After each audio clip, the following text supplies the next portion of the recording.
अस्सलाम वालेकुम नाज़रीन, आप देख रहे हैं मेट्रो लाइव टीवी। मैं हूं एसएम शाकिर।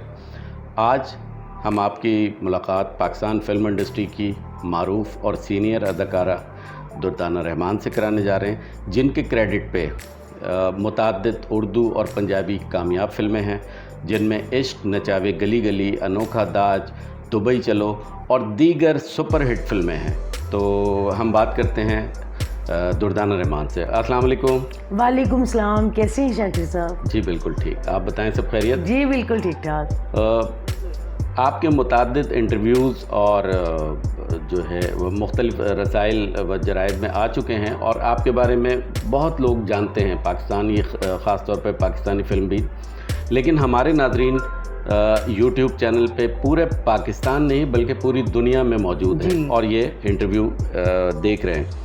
थोड़ा सा हमारे नाजरीन को आप ये बताएं कि अपने इब्तदाई फ़िल्मों के बारे में। आपकी जो सुपरहिट फिल्म थी और जहाँ से आपको ब्रेक मिला वो थी हैदर चौधरी साहब की दुबई चलो। उसके बाद फिर आपने पीछे मुड़ के नहीं देखा। तो अपने इब्तदा के बारे में बताएं कि किस तरह से आप फिल्म इंडस्ट्री में आई। बड़ी स्ट्रगल से, बड़ी मेहनत से और बड़े शौक़ से, और जैसे कहते हैं ना, आजकल के फ़नकार आते हैं, कोई पैसा लगा के आगे आ जाता है, कोई वैसे ही आ जाता है, लेकिन हम लोगों ने ज़िंदगी में बहुत स्ट्रगल की है और बड़े डायरेक्टर के करैक्टर को समझ के, जैसे उसकी ख्वाहिश होती थी कि ये सीन मेरा ऐसे होना चाहिए, तो वैसे करके दिखाना पड़ता था। तो वो बड़ा मुश्किल दौर था और बहुत अच्छा दौर था। सही। तो उसमें हैदर चौधरी साहब की फिल्म जो थी दुबई चलो, वो आपकी सबसे पहली सुपरहिट फिल्म थी। हाँ जी। तो हैदर चौधरी साहब वाली फिल्म में आप किस तरह कास्ट हुई?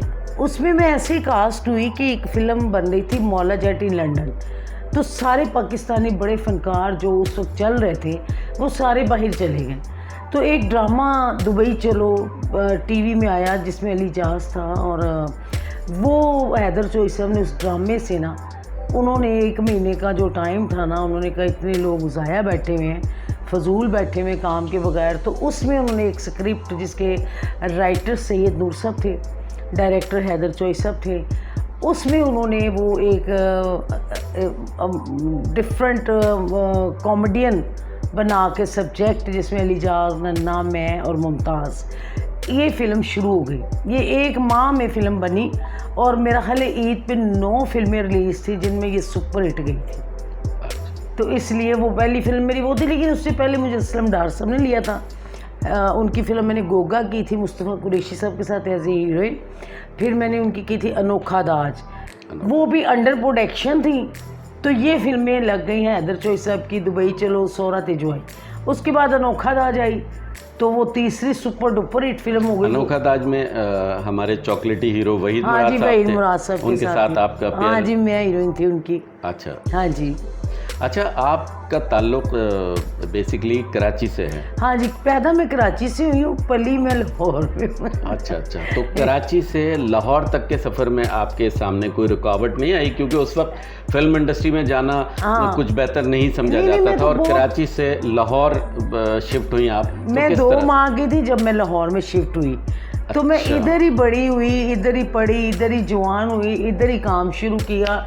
तो कराची में मैं 2 माह की थी जब। अच्छा, आपकी सिर्फ पैदाइश मेरी कराची लालू खेत में हुई। अच्छा, लियाकताबाद की, ठीक है। उसके बाद आपने अनोखा दाज जी। जिस तरह आप बता रही हैं, फिर आपकी सबसे बड़ी जो सुपरहिट फिल्म थी और डायमंड जुबली फिल्म, उसका नाम था इश्क नचावे गली जी, गली। जी। और डार साहब के बारे में जब लोग बताते हैं या जो इस फिल्म के बारे में बताते हैं तो कहा ही जाता है कि इस फिल्म में शायद पहले वहीद मुराद साहब या कोई और हीरो थे, उसके बाद इन्होंने अयाज साहब को हाँ जी। आपके मद्दे मुकाबिल लाया। बिल्कुल। तो क्या आपको लगा था उस वक्त, आपको ये नहीं लगा था कि एक नया सा हीरो है, ये फिल्म कैसे बनेगी, क्या होगा? नहीं, तो मैं भी नहीं थी ना, तो वो मतलब एक सब्जेक्ट था, लेकिन उस वक्त तो ऐसे लग रहा था जैसे एक मजाक हो रहा है। लोग भी मजाक की नज़र से देखते थे कि डार साहब को क्या हो गया है, ये क्या फ़िल्म बना रहे हैं, इश्क नचावे गली गली, इतना लंबा नाम, नए लोग, ये वो, जैसे लोग ऊट पटांग बातें करते हैं। हम भी सुनते थे, बाज़ हमें रो भी पड़ती थी कि देखें ये कितना हमें कर रहे हैं। तो बस अल्लाह ने, कहते हैं ना, जब किसी को नाम देना होता है, इज़्ज़त देनी होती है, तो वो फिर जब फिल्म लगी है तो फिर मीडिया ने ये लिखा, असलम डार ने चिड़ियों से बाज मरवा दी। वाह। यानी उस वक्त इतनी टॉप सुपरस्टार आर्टिस्ट होते थे कि सुल्तान रही साहब, यूसुफ खान साहब, मुस्तफ़ा कुरैशी या ग़ुलाम मुहिउद्दीन या इकबाल हसन, इनके अलावा फ़िल्म नहीं बनती थी। लड़कियों में भी आसिया, चकोरी या अंजुमन, इनके बगैर फ़िल्म नहीं बनती थी। उस दौरान में ये फ़िल्म जब बनी तो फिर लोगों ने कहा नहीं जी, सब्जेक्ट अच्छा होना चाहिए, जिन्हों मर्जी ले लो। ये बात बनी थी।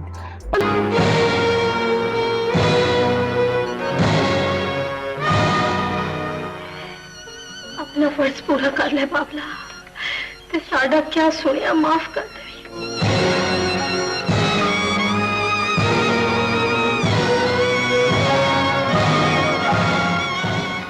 हुण देर ना ला बाबला, कुर्बान होने वाले नो ज्यादा देर तड़पाउन तो सोने रब ने भी मना किया।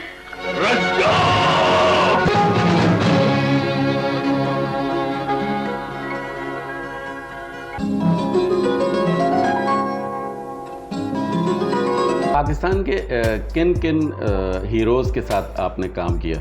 तकरीबन मैंने सबके साथ, वहीद मुराद साहब, शाहिद साहब, मोहम्मद अली साहब, फिर जितने लोग और भी, ग़ुलाम मुहिउद्दीन साहब, जितने भी आर्टिस्ट हैं सबके साथ फिर मैंने काम किया।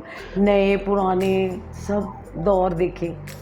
आपके फ़िल्मी उरूज में असलम डार साहब का एक बहुत बड़ा हाथ है। जी जी। और असलम डार साहब के साथ आपकी अटैचमेंट, ये क्या माजरा था, थोड़ा सा बताएंगी? हमारे नाजरीन जो है वो ये सुनना चाहेंगे।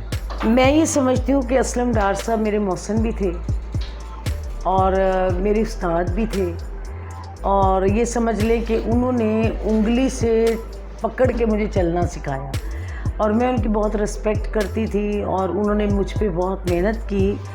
एंड ये हुआ कि हम लोगों की शादी भी हो गई, कि इतना वो मुझे अपनी फ़िल्म में अच्छे तरीके से लाते थे कि बड़े, मतलब उनकी कोशिश होती थी मेरे साथ, जो फ़िल्म में अच्छा सब्जेक्ट, अच्छी कहानी है, उसमें मैं अच्छा काम करूं, मेरे साथ अच्छा हीरो हो, और मेरा करैक्टर भी बड़ा स्ट्रॉन्ग रखते थे कि जो मुश्किल वाला, कि मुश्किल काम इससे करवाओ, यानी ट्रेजिडी काम तो वो मुझसे लेते थे, तो मैं ख़ुद भी वो देख के ना रोना शुरू कर देती थी स्क्रीन पे, कैसे लगता था जैसे मैं सचमुच रो रही हूँ। तो बड़े अच्छे डायरेक्टर थे, अल्लाह उन्हें जन्नत में जगह दे। और मैं ये समझती हूँ असलम डार साहब और मेरी अम्मी, उनके सदक़े में, उनकी वजह से आज मैं जो कुछ भी हूँ, उनकी दुआओं के सदक़े में हूँ। असलम डार साहब की कितनी फ़िल्मों में आपने तकरीबन काम किया है, कुछ अंदाज़ा है? हाँ जी, असलम डार साहब की मैंने कोई इतनी ज़्यादा फिल्में नहीं की, बाहर मैंने ज़्यादा फिल्में की हैं, लेकिन उनकी भी मैंने कोई, मेरा ख्याल 8-10 तो फिल्में की होंगी। 8-10 फिल्में आपने की? लेकिन वो साल में एक फ़िल्म बनाते थे ना। जी बिल्कुल। तो उनका सोल था कि वो हर फिल्म नहीं करते थे, हर सब्जेक्ट नहीं पकड़ते थे, वो साल में एक फ़िल्म बनाते थे। अब आप देखें, एक साल में एक फ़िल्म करनी है, अगर वो हिट होती है तो मैं आगे हिट होती हूँ, अगर वो नरम पड़ जाती है तो फिर मैं बहुत पीछे चली जाती हूँ। तो इसीलिए मैंने साथ दूसरी फिल्में भी करनी शुरू कर दी, जैसे हैदर चोई साहब की फ़िल्में, वहीद डार साहब की फ़िल्में, मसूद परवेज़ साहब की फ़िल्में, फिर काफ़ी अल्ताफ़ हुसैन साहब की फ़िल्में, हसनैन की फ़िल्में, वो फिर साथ में काम करती रहती थी। हसन तारिक साहब ने रानी बेगम से शादी की और उन्होंने उनको बहुत भरपूर जो है वो किरदार दिए। बिल्कुल। इसी तरह से असलम डार साहब ने आपसे शादी की, आपको कोशिश ये की कि भरपूर रोल दिए। और आज के दौर में सैयद नूर साहब ने साइमा से शादी की और उनको भरपूर किरदार। ये तो नेचुरलिटी है ना कि जो अपना होता है तो फिर बंदा उसको अच्छे तरीके से पेश करता है। लेकिन वो असल में ये होता है कि इंसान अपने लिए इंसाफ करता है, चाहे वो उसकी अपनी महबूबा हो, बीवी हो या कोई और हीरोइन हो। अगर वो अपनी कहानी के साथ इंसाफ करेगा तो वो कामयाब है। अगर वो ये सोच के करेगा कि जी ये मेरी महबूबा है या मेरी बीवी है तो दूसरी लड़की पे तवज्जो नहीं देगा, मैं समझती हूँ ये नाइंसाफ़ी है। कुछ हीरोइंस आज के दौर में ये हमने भी अखबारात में पढ़ा या लोगों से सुना कि कुछ हीरोइंस ये कहती थी या कहती हैं कि सैयद नूर साहब ने हमें इतना अच्छा एक्सपोज नहीं किया जितना साइमा को वो करते हैं, वो इनके ऊपर एक ब्लेम है। तो क्या आपको लगता था कि असलम डार साहब आपको बहुत ज़्यादा एक्सपोज अच्छा करते थे और दीगर हीरोइंस को नहीं? नहीं, ये बात नहीं है। वो अपनी कहानी के साथ इंसाफ करते थे। अगर एक कहानी में दो लड़कियाँ बैलेंस रोल है उनके, तो वो दोनों को उतना ही अच्छा एक्सपोज करते थे। असलम डार साहब का ये कहना था कि फ़िल्म एक हमारा बच्चा है, मतलब हम उसको पाल रहे हैं तो हम उसे सजा रहे हैं। अगर हम उनमें बेइंसाफ़ी करेंगे तो अपने काम से करेंगे, हमें तरक्की नहीं मिलेगी। तो इसलिए वो कहते थे हमारा एक सीन भी हो ना, तो एक सीन के लिए भी हम कोई अच्छा एक्टर लेते हैं तो उसे अच्छा एक्सपोज कर रहे हैं। और इसका मतलब है कि हसन तारिक साहब और सैयद नूर साहब पे अगर ये इल्ज़ाम है तो फिर ये गलत है। नहीं, ये गलत है, क्योंकि देखिए जो हसन तारिक साहब की फिल्में होती थी उनमें प्योर जो मेन हीरोइन होती थी रानी बेगम होती थी, वो सब्जेक्ट ही ऐसे होते थे, ख़ास तौर पर ज़्यादातर तवाइफ के रोल जो उनको सूट करते थे वो उनसे ही करवाते थे। फिर उसके अलावा सैयद नूर साहब भी ठीक है, वो उनकी अगर बेगम भी हैं लेकिन उसके अलावा वो हीरोइन भी है, दूसरों की भी हीरोइन है। तो सैयद नूर साहब की तो खाली हीरोइन नहीं, लेकिन ये है कि काम मैं ये समझती हूँ जो ऐसे करता है कि जी ये मेरा अपना है तो इसको मैं ज़्यादा अच्छा ले आऊँ, ये दूसरा है तो इसको मैं ज़रा ऐसे कर लूँ, तो मैं समझती हूँ ये अपने काम के साथ नाइंसाफ़ी है। पाकिस्तान फिल्म इंडस्ट्री का जो ज़वाल है वो गुज़िश्ता 10 से 15 साल पहले हो चुका था। इसके बाद रिवाइवल के लिए पाकिस्तानी सिनेमा के लिए कराची से फिल्में बननी शुरू हुई। तो कराची से अब तक तकरीबन 125 के करीब फिल्में बन चुकी हैं जब से ये रिवाइवल शुरू हुआ है। आपको क्या लगता है कि कराची से जो बनने वाली फिल्म है वो भी पाकिस्तानी फिल्में हैं, लेकिन क्या वो फिल्मों जैसी लगती हैं? मतलब आपको क्या लगता है कि वो लाहौर जैसी फिल्में बनती थी उस तरह की फिल्में हैं वो? देखिए असल गढ़ जो है ना वो तो लाहौर ही है, ठीक है।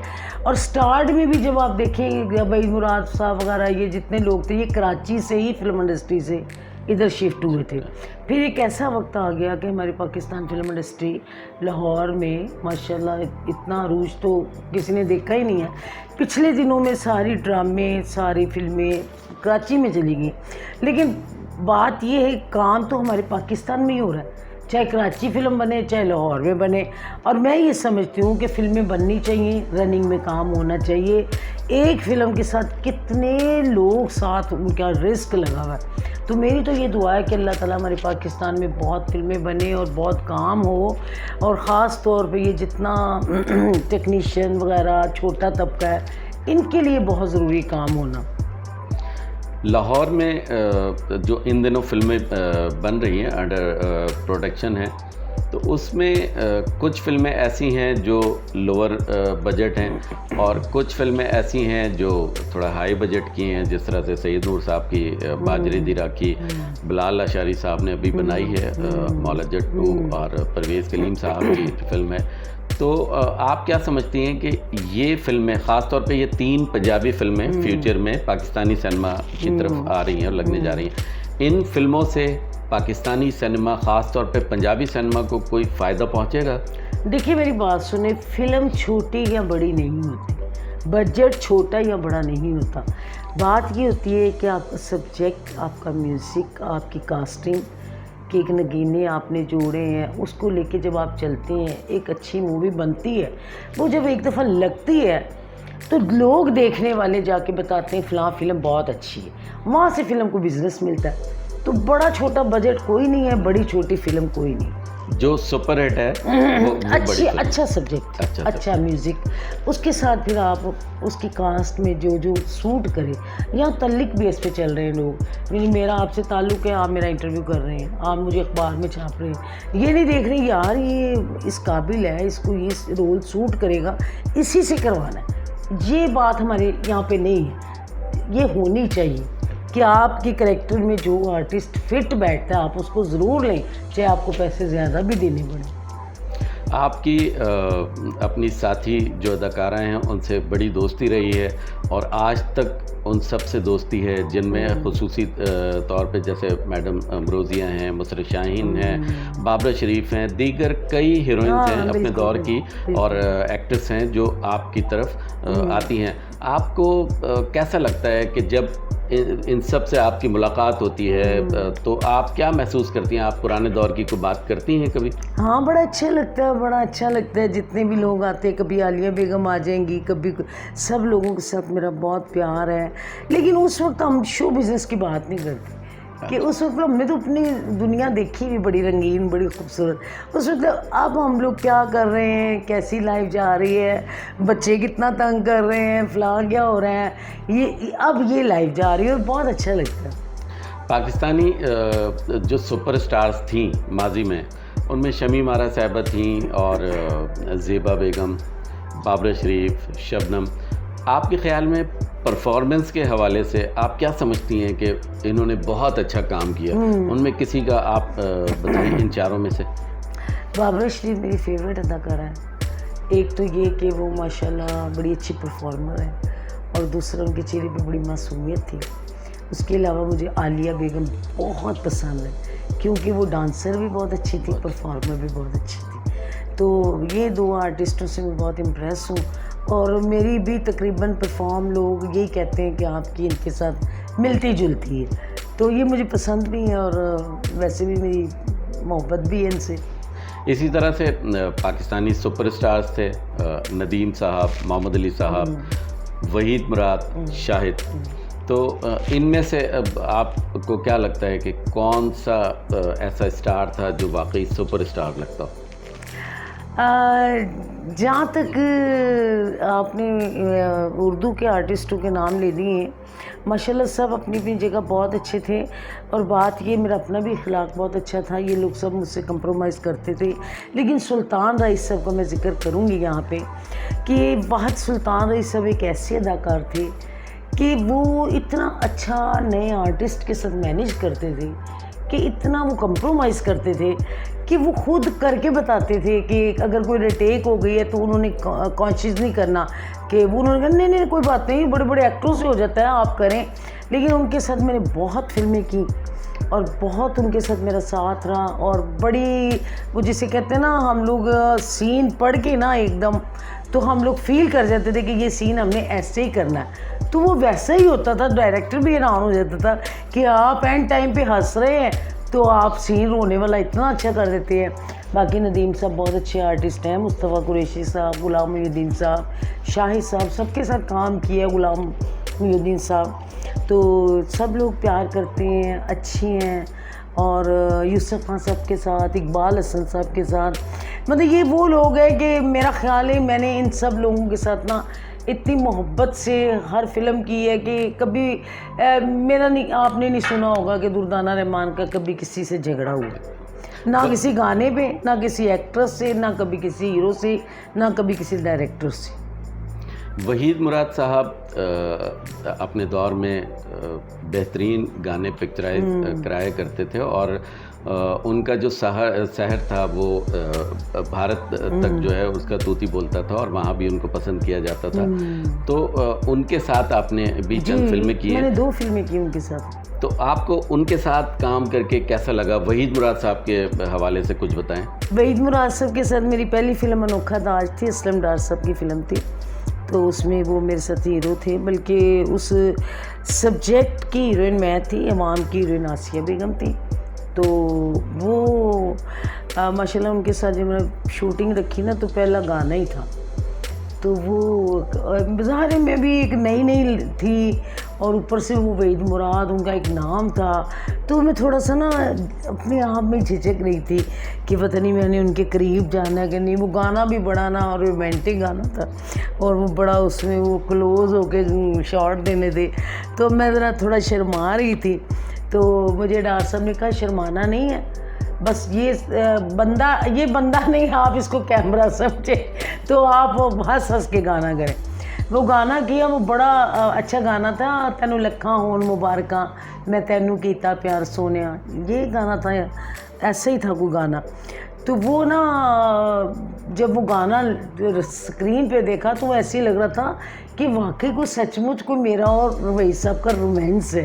तो इतना अच्छा उसका रिज़ल्ट था, क्योंकि उसमें मुझे डायरेक्टर साहब की भी ये थी कि आप इजी हो जाएं, वहीद मुराद साहब को भी उन्होंने कहा था कि नई लड़की है, आपने पूरा कंप्रोमाइज़ करना है। तो वो मुझे याद है शबाब स्टूडियो में ना हमने वो गाना जो ना बड़ा अच्छा पिक्चराइज, शूटिंग पहली शूटिंग ही गाने से। इन दिनों आजकल कुछ काम फिल्मों में आप कर रही हैं? फिल्मों हाँ में, जी, टीवी कभी के कभी लिए? कोई अच्छी फिल्म, कोई अच्छा ड्रामा जिसमें वो समझते हैं कि मुझे ये रोल सूट करता है, तो वो मुझे कास्ट करती हैं और मैं कर लेती हूँ। इससे ये मेरा थोड़ा दिल भी लग जाता है और पुरानी यादें ताज़ा हो जाती हैं, सब दोस्तों से मुलाकात हो जाती है, ये सारा सिलसिला। पाकिस्तानी सिनेमा इस वक्त शदीद बहरान का शिकार है। भारतीय फिल्में जब वो लगती थी उस वक्त आवाम का रश हुआ करता था, और इस वक्त बिल्कुल सन्नाटे छाए हुए हैं। कुछ कोरोना की वजह से भी ये सूरत हाल थी, लेकिन अभी सिनेमा दोबारा स्टार्ट हुए हैं। आप क्या समझती हैं कि पाकिस्तानी सिनेमा दोबारा से उस तरह उरूज पे किस तरह आ सकेगा भारतीय फिल्मों की नुमाइश के बगैर?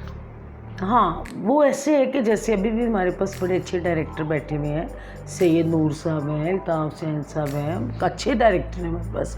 ये अच्छे सब्जेक्ट, सोशल सब्जेक्ट लें, फैमिली सब्जेक्ट लें, उस हिसाब से उसको फ़िल्म बनाएं, तो जब वो फिल्म जाके लगेगी तो लोग देखेंगे तो लोग आना शुरू हो जाएंगे। अच्छे काम से सिनेमा दोबारा ऑनर होगा। और इसी तरह से जिस तरह कराची की फिल्में आ रही हैं, तो कभी आपको कराची से कोई ऑफ़र हुई फिल्म या टीवी के लिए कोई, और आपने कई कराची में मैंने बहुत काम किया है स्टार्ट में, जैसे स्टेज का किया है, टीवी शीवी का भी कोई किया, और फिल्म भी मैंने एक शमीमा की थी, कराची में की थी वो भी। तो लेकिन अब इस दौर में अभी कोई ऐसी ऑफ़र नहीं है, अगर ऑफ़र होगी मैं ज़रूर करूँगी, करना चाहिए काम कराची में। अब जिस तरह से अभी रिसेंटली निशो बेगम ने कराची के एक डायरेक्टर जी हाँ साकिब मलिक के साथ काम किया, तो अगर इस तरह से कभी ऑफर हो तो आप करेंगे? जरूर करूँगी काम। हम आर्टिस्ट हैं, हम और कर क्या सकते हैं अपने काम के अलावा। जी बिल्कुल, जरूर। थैंक यू जी, बहुत शुक्रिया आपका शुक्रिया, आपने मुझे अपने चैनल पे इनवाइट किया और मैं आपकी बहुत मशकूर हूँ। अपनी ऑडियंस जो हमें आज भी देख के अप्रिशिएट करते हैं, और मैं ये समझती हूँ जब तक आप लोग हैं हम लोग ज़िंदा हैं, क्योंकि आप लोग मोहब्बत इतनी देते हैं कि हमारा दिल चाहता है। ऐसी लगता है वाकई लगा क्या है?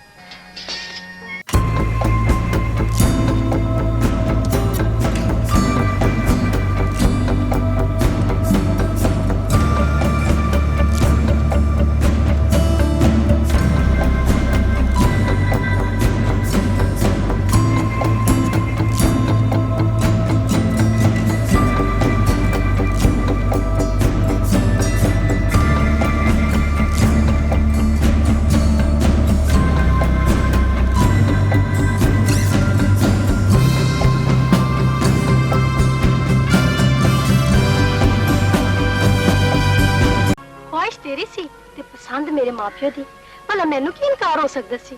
बकवास। मैं हूं जी सैयद नूर और आप देख रहे हैं metrolive.tv। Keep watching. Hi, my name is Aamna Ilyas. Please देखते रहिए मेट्रो लाइव विद मी।